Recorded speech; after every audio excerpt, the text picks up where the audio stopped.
Hello दोस्तों, कैसे हो? मैं हूं आपका भाई राज हैकर। आज हम जाने वाले हैं जापान की अर्बन लीजेंड कुचिसाकी ओन्ना के बारे में। आखिर कौन थी ई कुचिसाकी ओन्ना?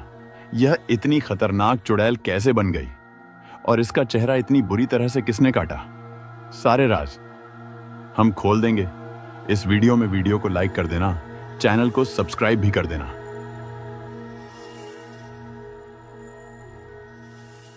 तो 30 दशक की बात है। जापान में एक औरत की बहुत ज्यादा दहशत थी जिसका नाम था कुचिसाकी ओन्ना।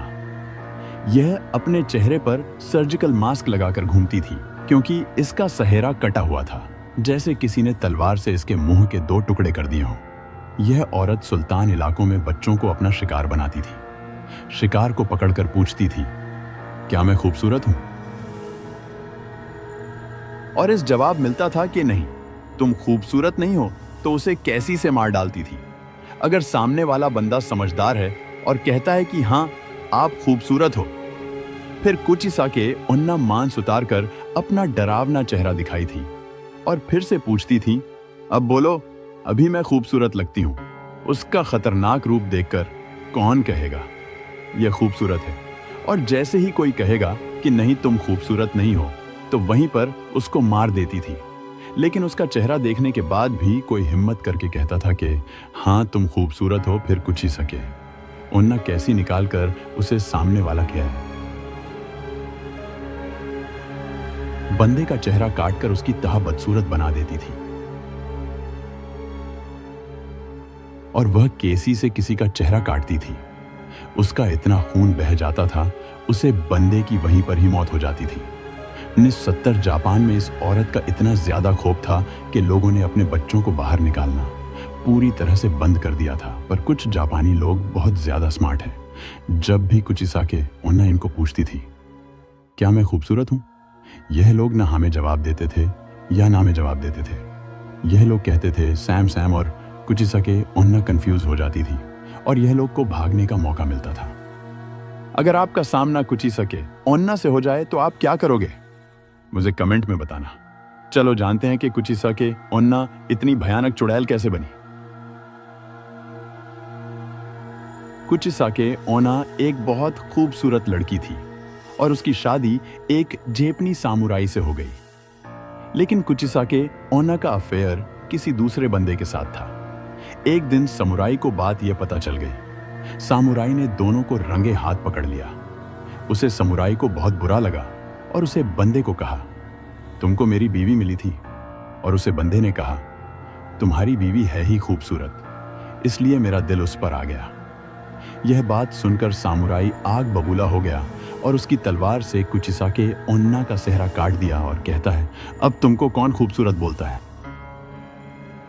तलवार के उस घाव से कुचिसाकी ओन्ना की मौत हो गई। फिर वह बन गई एक बदला लेने वाली आत्मा। GLFU एक प्लेनेटरी प्लेस है जापान में और कुचिसाकी ओन्ना की कहानी का जन्म इस जगह हुआ था। कुचिसाकी ओन्ना की बातें यहाँ के लोकल लोगों ने फैलाई। कुचिसाकी ओन्ना की बातें बहुत ज्यादा फेमस हो गई थी 18 के समय, और उसके 170 साल बाद फिर से कुचिसाकी ओन्ना की दहशत फिर से जापान में फैल गई जब बच्चे गायब होने लगे। यह बातें इतनी ज्यादा क्यों खेली? क्योंकि बच्चों का बहुत फायदा हो रहा था, क्योंकि बच्चों को स्कूल नहीं जाना पड़ता था, क्योंकि कुचिसाकी ओन्ना के डर से सारे पेरेंट्स अपने बच्चों को घर पर ही रखते थे। कुचिसाकी ओन्ना के ऊपर मूवी बनी और आर्टिकल लिखे गए। GLFU नाम की जगह थी जहां से यह अफवाह फैली थी। वहां का लोकल बिजनेस बहुत ज्यादा इंक्रीज हो गया। यही थी ये रीजन, इस अफवाह को बहुत ज्यादा बढ़ावा दिया गया। सन 1800 पुलिस की एक कार ने एक औरत को रात में एक बच्चे का पीछा करते हुए देखा और पुलिस ने उसे औरत का पीछा किया और देखा कि औरत के हाथ में एक कैंची थी, और पुलिस की कर की टक्कर लगने से उसे औरत की वहीं पर ही मौत हो गई। और पुलिस ने उसे औरत का चेहरा देखा और उसका चेहरा कुचिसाकी ओन्ना के जैसा कटा हुआ था। क्या यह औरत कुचिसाकी ओन्ना ही थी? यहां यह किसी क्रिमिनल थी? वह तो पता नहीं, पर इस घटना के बाद कभी भी कुचिसाकी ओन्ना को नहीं देखा गया।